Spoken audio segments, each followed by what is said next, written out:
ദൈവം നമുക്ക് നൽകിയ എല്ലാ കഴിവുകളും നമ്മുടെ സ്വാർത്ഥ ലാഭത്തിനല്ല, മറിച്ച് ദരിദ്രരുടെയും ദുർബലരുടെയും നന്മയ്ക്കായിട്ടാണ് ഉപയോഗിക്കേണ്ടത്. വിശുദ്ധ വിൻസെന്റ് പോളിന്റെ ഈ വാക്കുകൾ അന്വർത്ഥമാക്കുന്ന വിധത്തിൽ 1999 ഞങ്ങളുടെ പുതിയ പ്രേക്ഷിത മേഖലയായ അമേരിക്കൻ മണ്ണിൽ ഞങ്ങൾ പ്രവർത്തനം ആരംഭിച്ചു. രോഗികളോടുള്ള അനുകമ്പ, വിദ്യാഭ്യാസ സേവനം, നേതൃത്വം, കൂട്ടായ്മയിലുള്ള പ്രവർത്തനം, ആത്മീയ ശുശ്രൂഷകൾ തുടങ്ങി ദൈവം നമ്മിൽ നിക്ഷേപിച്ചിരിക്കുന്ന താലന്തുകൾ ദൈവസ്നേഹത്തിന്റെ ദൃശ്യമായ അടയാളങ്ങളായി തീരാൻ നമ്മെ സഹായിക്കുന്നു.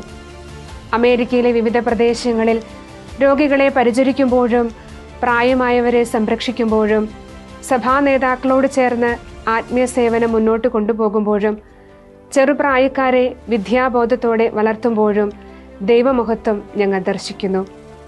ഞങ്ങളുടെ സേവനത്തിലൂടെ വിൻസെൻഷ്യൻ ആത്മാവായ ദൈവത്തെ കൂടുതൽ സ്നേഹിക്കാൻ, അവൻ്റെ ജനങ്ങളെ കൂടുതൽ സേവിക്കാനായി എന്ന ആഹ്വാനം പ്രാവർത്തികമാക്കാൻ ഞങ്ങൾ പരിശ്രമിക്കുകയാണ്.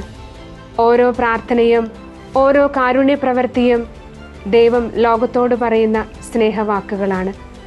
ഞങ്ങളുടെ സമയവും കഴിവുകളും ക്രിസ്തു സ്നേഹത്തിൻ്റെ പുതിയ ഭാവങ്ങൾ ഇന്നിൻ്റെ തലമുറയ്ക്ക് പകർന്നു കൊടുക്കാൻ ഞങ്ങളുടെ ഇടവക പ്രവർത്തനങ്ങളിലൂടെ ഞങ്ങൾക്ക് സാധിക്കുന്നുണ്ട്. ആതുര ശുശ്രൂഷയിലൂടെ ക്രിസ്തുവിൻ്റെ കരുണയുടെ മുഖമായി തീരുവാനും ദൈവമഹത്വത്തിനും മനുഷ്യരുടെ നന്മയ്ക്കും വേണ്ടി ജീവിക്കുവാനും ദൈവം നമ്മെ അനുഗ്രഹിക്കട്ടെ.